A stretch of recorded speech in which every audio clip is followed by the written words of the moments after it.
All the Italian Food oggi fa tappa a Napoli, l'antica capitale del Regno delle Due Sicilie. In realtà le origini di questa città sono molto più antiche, risalgono addirittura all'epoca greco-romana.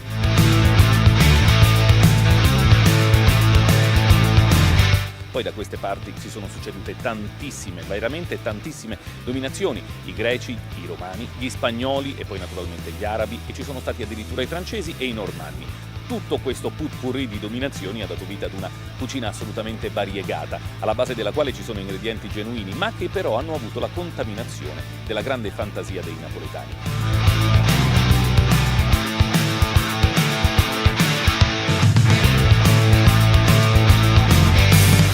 Due i tipi di cucina che ritroviamo da queste parti: quella con gli ingredienti più raffinati, le preparazioni più elaborate, la cucina dei ricchi, delle classi più agiate, e poi c'è la cucina più povera, quella fatta con gli ingredienti genuini della terra, che tutti i giorni si acquistano nei mercatini rionali, che tra l'altro vi faremo vedere proprio nel corso di questa puntata.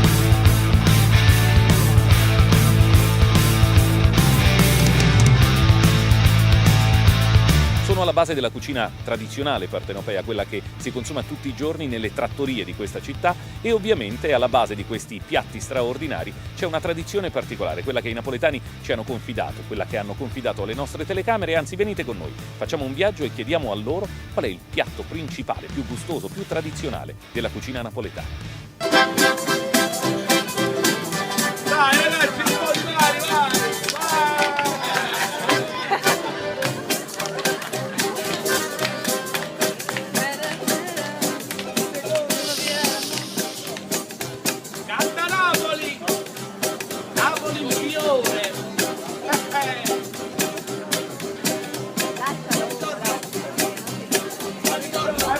Secondo me può dire aspettare la braccia e tacci trovato spaghetti alla Luciana con i porpettini piccolini, i polipetti, Un bello spaghetto a vongole.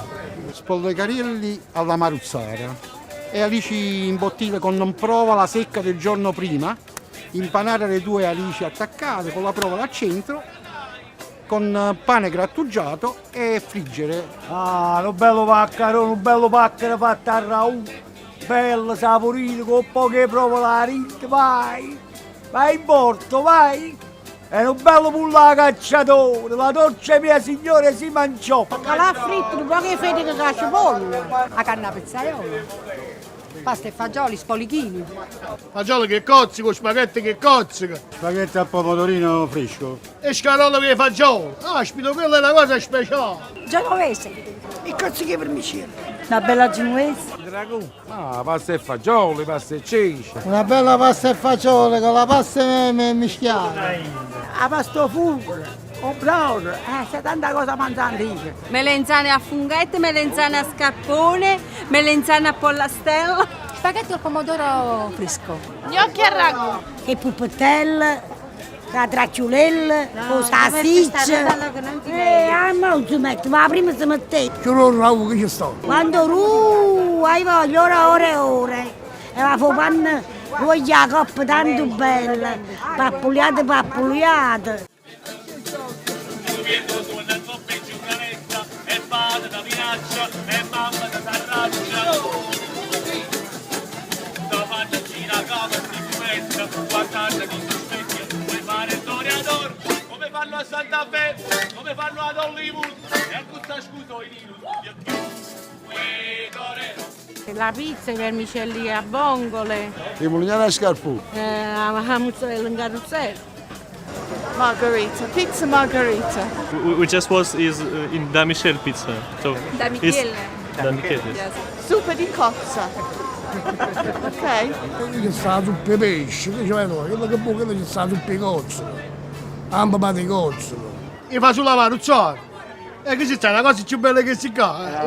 Il piatto napoletano è la cosa più bella del mondo.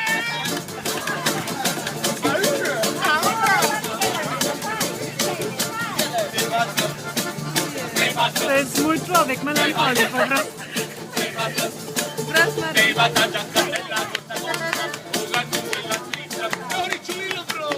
Un Un viaggio coloratissimo e molto suggestivo nei mercatini rionali napoletani ci ha portati qui sul lungomare. Siamo a Mergellina, dove in particolare i ragazzi nelle giornate più calde vengono a cercare un po' di refrigerio in questo mare assolutamente straordinario. Ovviamente si tuffano dagli scogli, perché qui la spiaggia non c'è assolutamente. E attenzione, perché sotto il pelo dell'acqua cresce uno degli ingredienti fondamentali della cucina tradizionale partenopea. I frutti di mare, in particolare la cozza, che si attacca agli scogli che sono proprio qui davanti, dove i pescatori vengono a raccoglierle, armati soltanto di mani e un coltello.